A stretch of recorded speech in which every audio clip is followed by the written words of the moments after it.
Hello दोस्तों, good morning. तो आप लोगों को स्वागत है आज हमारे नए ब्लॉग में। और हम लोग हैं फ़िलहाल अभी नागालैंड के दीमापुर में। तो आज हम लोग का इधर ही, आज 26 जनवरी है, आज छुट्टी का दिन है। आज हम लोग का इधर ही दिन कट रहा है।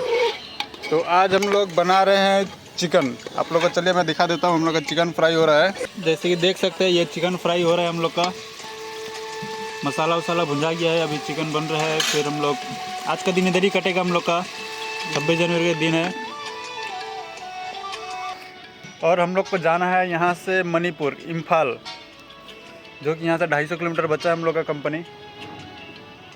तो चलिए मैं आप लोग को दिखाऊंगा फिर रास्ते का सफ़र। मिलते हैं नेक्स्ट ब्लॉग में। Bye bye.